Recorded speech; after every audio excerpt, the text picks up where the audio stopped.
Coucou peuple. Bon, c'est bon, j'ai eu mon moment de gloire. Hein. Maintenant, on va parler de choses sérieuses. Non, je plaisante. Donc, cette vidéo, elle est très importante. D'ailleurs, les autres vidéos sont importantes aussi. Mais celle-là, elle est très importante parce que ça va toucher vraiment un point important chez beaucoup de personnes qui, justement, se donnent des excuses de pas se rapprocher de Dieu parce que elles se croient impures, elles se croient sales. Des personnes qui sont dans le péché, des personnes qui ont des péchés récurrents, qui considèrent elles-mêmes qu'ils sont dans le péché, qu'en réalité c'est pas trop grave ce qu'elles font. Et du coup, ce genre de situation fait que ces gens-là ne se sentent pas dignes de Dieu, et donc elles n'arrivent pas à s'approcher de Dieu, et qu'en réalité c'est parce qu'elles sont comme ça qu'elles doivent se rapprocher de Dieu. Donc du coup,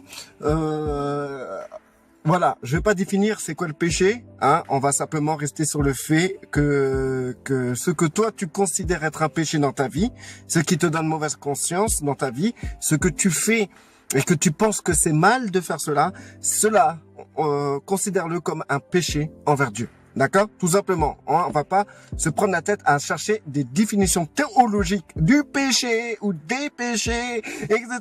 Non, ce que tu crois que c'est pas bien devant Dieu, ben, c'est un péché. Voilà. Point à la ligne. Si ta conscience t'accuse, ça veut dire que d'un côté, ce que tu fais n'est pas trop correct par rapport à ce que le Saint-Esprit te conduit, quoi, t'enseigne, quoi, en fait, hein, tout simplement. Donc alors, par exemple, certaines personnes vont fumer une cigarette et que cette cigarette, c'est pas le problème, c'est pas un problème pour eux, parce qu'ils ont quelque chose de plus gros et de plus récurrent et de plus violent et de plus dangereux à arrêter. Donc la cigarette, ça reste secondaire, quoi, dans l'histoire. Donc du coup, pour certains, ça va être pas grave, c'est pas trop grave, c'est pas ça pour l'instant. Dieu va s'occuper autre chose dans ma vie, qui est très dangereux, qui est une question de vie ou de mort. Et ça, Dieu est en train de travailler ça en moi. Et ça, c'est important qu'il arrête ça, parce que sinon, je vais finir par tuer quelqu'un, quoi. Non, c'est pas un truc comme ça, quoi. La cigarette à côté, c'est rien. Bon, pour vous dire que ça veut pas dire que la cigarette n'est rien, puisque certaines personnes ont eu un grand travail dans leur vie. Hein, ils sont venus à Dieu, Dieu a pu faire un travail, le Saint-Esprit a fait un travail dans leur cœur, mais ils arrivent au niveau où la cigarette devient quelque chose de gênant. Hein. J'ai un exemple de la cigarette parce que c'est quelque chose de récurrent et que beaucoup de gens connaissent, où on peut comprendre, même si on fume pas, on peut comprendre cette situation-là. Donc du coup, cette cigarette peut être gênante. Et du coup, ces gens-là, tant qu'ils vont fumer, c'est comme s'ils vont tourner le dos à Dieu parce qu'elles se sentent indignes de se tourner vers notre Seigneur Yeshua et son Père. Donc du coup, plus elles vont se comporter de cette manière-là, plus elles vont se rendre, ces personnes vont se rendre folles avec la cigarette. C'est dire, ah, faut que j'arrête, et qu'elles se croient vraiment indignes par rapport à ça. Bah en fait, salut. Et ben en fait, le fait qu'elles se sentent indignes, et ben elles vont se détourner de plus en plus de Dieu, elles vont avoir peur de se rapprocher de Dieu, elles vont avoir peur de se confier à Dieu, et du fait qu'elles vont s'écarter petit à petit de Dieu, et ben de plus en plus d'autres choses vont se compliquer dans la vie de cette personne. Ce sera pas que la cigarette, mais à cause de ça, eh ben d'autres choses vont devenir de plus en plus lourdes dans sa vie, parce que plus tu te rapproches pas de Dieu, quoi, tout simplement, plus tu t'éloignes de Dieu, et plus tu auras des problèmes, ça c'est clair. Maintenant, avec cette cigarette là, hein, approche-toi de Dieu, de toute manière. Écoutez-moi bien, tous vos péchés que vous avez arrêtés, ce que vous considérez mal, ce que dans votre vie vous enfoncez, ce qui vous salissez, ce qui vous rendait impur devant Dieu. Et ben, toutes ces choses-là, vous les avez arrêtées comment? Vous les avez arrêtées avant de croire en Christ? Sérieux? Attends. Non, je vais arrêter d'abord ma vie de pécheur et ensuite je vais accepter Christ comme Seigneur et Sauveur. Et ben, si tu arrives à faire ça, c'est que t'as pas besoin du Christ. Et sur terre, des gens qui n'ont pas besoin du Christ, ça n'existe pas. Donc, tu as arrêté tout ce qui était pour toi de la salissure devant Dieu, dans ta vie, pour toi-même, même déjà pour toi-même, ou pour les autres. Tu as arrêté tout ça quand tu es venu vers Dieu. quand tu es venu vers Dieu par l'intermédiaire de notre Seigneur Yeshua, Jésus-Christ, si vous voulez, vous avez arrêté quand vous êtes venu vers Christ. Quand vous avez accepté de venir vers Dieu à travers Christ. Quand vous avez accepté de venir vers le Père à travers Christ. C'est à partir de là que vous avez commencé à arrêter toutes sortes de mauvaises choses. Donc pourquoi cela doit changer aujourd'hui dans votre manière de vivre? Comme une fois j'ai entendu des gens des gens qui croient en Dieu, hein, qui sont en Christ, qui disent oui mais tu sais, en ce moment, je suis pas trop dans les affaires de Dieu, je suis pas trop consacré parce que j'ai encore des choses à me débarrasser et tout. Et quand je me serai débarrassé de tout ça, j'irai à l'église. Ou bien quand je me serai débarrassé de tout ça, je me baptiserai. Ou quand je me débarrasserai de tout ça, je m'approcherai de Dieu. Ou je ferai sa volonté. Mais écoutez, vous avez tout faux. Hein. Parce que tant que vous venez pas vers lui, bah vous arriverez pas à vous débarrasser de ça. Bien sûr, allez, c'est bon, on va pas jouer avec ça. Bien sûr, il y a des gens qui arrêtent de fumer sans Dieu. Il y a des gens qui arrêtent d'arrêter de faire le mal sans Dieu. Ça c'est vrai, ça arrive. Mais moi je vous parle des péchés qu'aujourd'hui que vous considérez comme mauvais devant Dieu et que vous n'arrivez pas à vous débarrasser. Moi je parle de ça. Parce que c'est des choses, les gens qui arrêtent de fumer, c'est souvent pour leur santé ou pour leur parce que ils veulent changer, etc. D'accord? Mais arrêter de fumer pour Dieu, c'est très rare les gens qui veulent arrêter de fumer pour Dieu. Quelqu'un qui croit pas en Dieu n'arrête pas de fumer pour Dieu. Donc, si c'est pour une raison égoïste personnelle que vous arrêtez de fumer, ben voilà, c'est tout, sans plus, c'est normal. Pour moi, c'est normal ça. Mais maintenant, si vous arrêtez de fumer rien que pour Dieu, c'est un sacrifice quelque part, parce que vous arrêtez quelque chose que vous aimez bien pour Dieu. Hein, voilà, tout simplement. Donc du coup, ce que je voulais vous dire, il ne faut pas croire qu'il faut arrêter de faire des choses, telle chose ou telle chose, que vous considérez comme des péchés, pour vous rapprocher de Dieu. C'est n'importe quoi. Au contraire, quand vous êtes dans cet état de faiblesse qui est le péché devant Dieu, par rapport à ce que vous considérez vous-même comme un péché, eh ben, c'est là qu'il faut vous rapprocher de Dieu, le coller. Il faut le coller, il faut pas le lâcher. C'est là qu'il faut prier plus. C'est là qu'il faut, il faut insister dans la prière. C'est là mais quand je vous dis de prier Dieu parce que vous êtes dans cet état, ça veut pas dire que vous devez harceler Dieu pour que vous arrêtiez ce péché. On va reprendre l'exemple de la cigarette. Ça peut être un autre exemple. Ça peut être autre chose, hein. Je peux prendre un autre exemple. Mais c'est un exemple si simple pour étayer ce que j'ai à vous dire. Donc, pourquoi chercher des choses compliquées, d'accord? Donc, bon. Maintenant, la cigarette. Si vous fumez la cigarette et vous priez Dieu, Seigneur, aide-moi à arrêter la cigarette. Seigneur, aide-moi à arrêter la cigarette. Eh ben, en fait, voilà, quoi. Vous harcelez Dieu pour la même chose.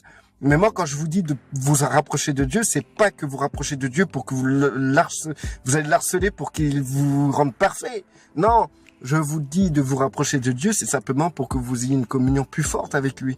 Parce que plus votre communion est intense, plus votre communion est forte, quel que soit l'état de faiblesse dans lequel vous êtes, eh ben, plus c'est fort entre vous et le Père et notre Seigneur, plus c'est fort, ben, plus vous allez, plus la lumière va déteindre sur vos ténèbres. Les ténèbres vont partir. C'est en contemplant la lumière que les ténèbres vont partir. C'est en reflétant la lumière. Et pour refléter la lumière, il faut être dans la lumière. Il faut être en contact avec la lumière. Il faut être dans le même endroit que cette lumière. Ceux qui sont dans une pièce et que dans cette pièce il y a la lumière, tous ceux qui sont dans cette pièce la lumière reflètera sur eux. Donc on verra les gens en détail, on verra tout en détail. La lumière reflètera sur eux. Mais ceux qui sont dehors en pleine nuit, et qui regardent les gens dans cette lumière, qui sont pas dans la pièce où la lumière est allumée, bah c'est les ténèbres qui reflètent sur ces gens-là.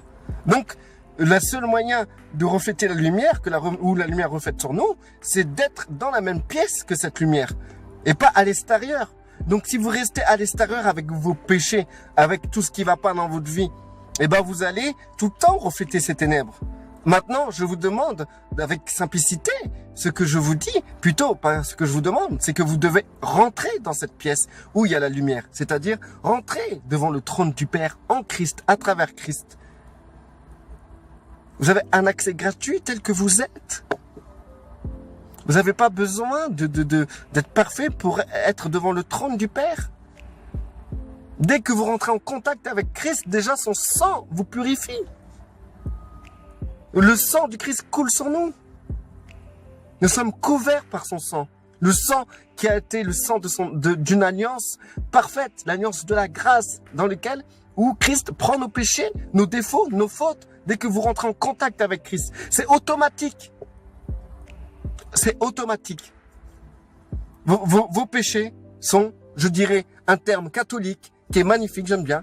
Vos péchés sont absous. Vous savez, si c'est en étant en contact avec Christ, en contact avec le Père, que tout peut s'arranger. Pas seulement les situations, mais votre état de salissure.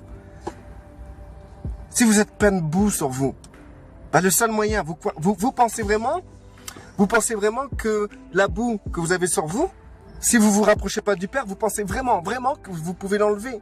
Vous pouvez vous laver vous-même. Vous êtes incapable de vous laver vous-même. Il n'y a que le Christ qui peut faire cette chose-là. Vous êtes incapable d'être pur. Vous êtes incapable d'être parfait. Vous êtes incapable d'être sans péché. Vous êtes incapable de tout cela. Mais en Christ, vous êtes capable de tout. Parce que sans Christ, vous ne pouvez rien faire. Si vous entendez du bruit, c'est un gros tracteur qui moissonne son champ. Je suis auprès des champs et il y a du blé qui pousse. Ça me fait penser à des paraboles du Seigneur quand je regarde ce champ. Bref. Pour vous dire, d'ailleurs, il récolte déjà. Hein. Chapeau, hein. Ça va vite, hein, le blé. Pour vous dire que il faut intégrer dans votre manière de penser que c'est qu'en Christ que vous pouvez réussir toute chose. Car Christ est tout et en tous. Et il est pleinement en tous. Donc du coup, c'est quand lui vous pouvez faire ces choses, que vous pouvez vous libérer des fardeaux qui vous pèsent, ces fardeaux que vous considérez comme des péchés devant le Père. Plus vous tournerez vers le Père, plus vous resplendirez, les ténèbres vont partir et vous allez resplendir sa lumière. Tout simplement. C'est simple, c'est si simple. Vous n'avez pas besoin d'études de théologie pour comprendre cette chose qui vous rend merveilleuse. Vous n'avez pas besoin d'étudier pendant des années la Bible pour comprendre cette chose. Et cette chose, c'est la chose la plus primordiale entre toi, entre ton Seigneur et ton Père Céleste. C'est la chose qui compte. Tourne-toi vers lui. C'est tout, point à la ligne. N'attends pas d'être parfait pour te tourner vers lui. N'attends pas d'arrêter un péché spécial, particulier, que tu aimes d'ailleurs. N'attends pas cela pour te tourner vers lui. Si tu es un homme, tu es un chrétien, et que t'as commis quelque chose de grave, genre un adultère, au lieu de te détourner de Dieu, d'avoir honte, tourne-toi vers lui. Il saura arranger toutes ces choses. Il saura arranger cela. Parce que ce péché, tu vas lui donner. Tu vas le remettre à Christ. Et Christ, il va s'en débarrasser.